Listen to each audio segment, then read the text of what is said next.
Before dawn broke over London, a single spark would ignite one of history's most devastating urban fires.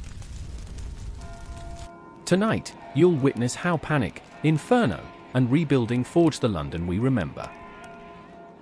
The gentle tolling of church bells echoed through London streets as morning dawned on September 2, 1666.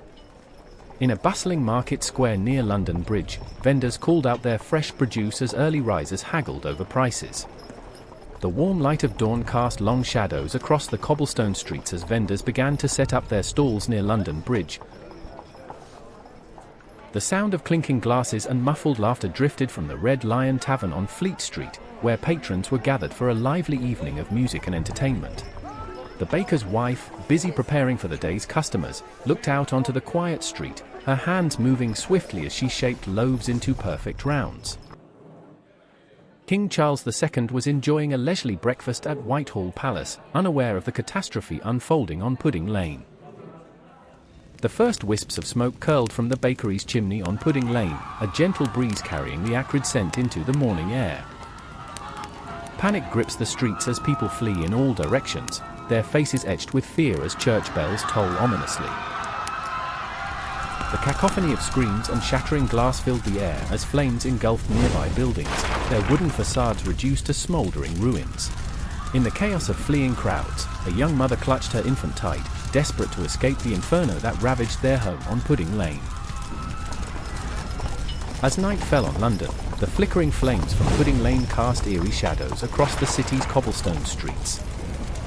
Panic-stricken families fled their burning homes, a deafening roar filled the air as flames devoured the wooden facades of warehouses on the Thames.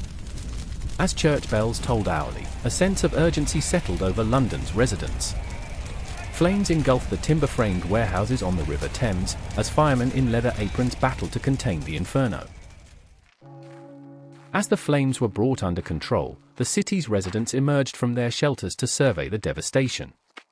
The once thriving streets of Pudding Lane now lay in ruins. Amidst the ruins of Pudding Lane, a young apprentice baker, Thomas, stands frozen, his eyes fixed on the charred remains of his master's bakery. Tears well up as he recalls the words of wisdom imparted by his mentor: a true craftsman must be prepared to face adversity. In the aftermath of the inferno, a makeshift hospital was set up in St. Paul's Cathedral to tend to the injured. As night descended on London, a lone figure emerged from Pudding Lane's ruins, clutching a precious bundle of parchments and glancing nervously over his shoulder. Amidst the smoke-shrouded ruins of Pudding Lane, a lone figure stands frozen, surveying the devastation with tears in their eyes. King Charles II stood before Christopher Wren, his eyes ablaze with vision as he gestured towards the ravaged Pudding Lane.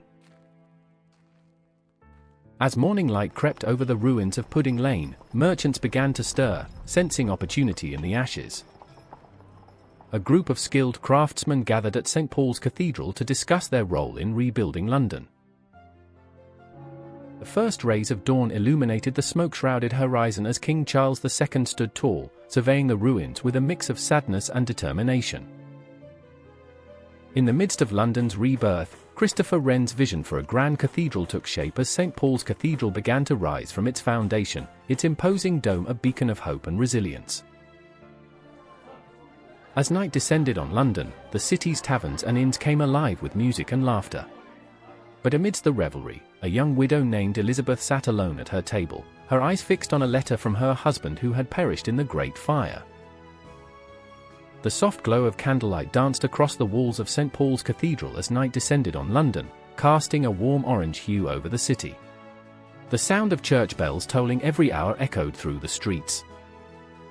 From the ashes of Pudding Lane, London did not mourn. It built.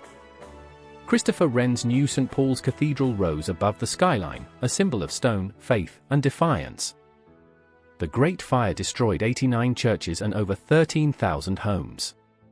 Yet within a generation, London had become the most modern city in the world.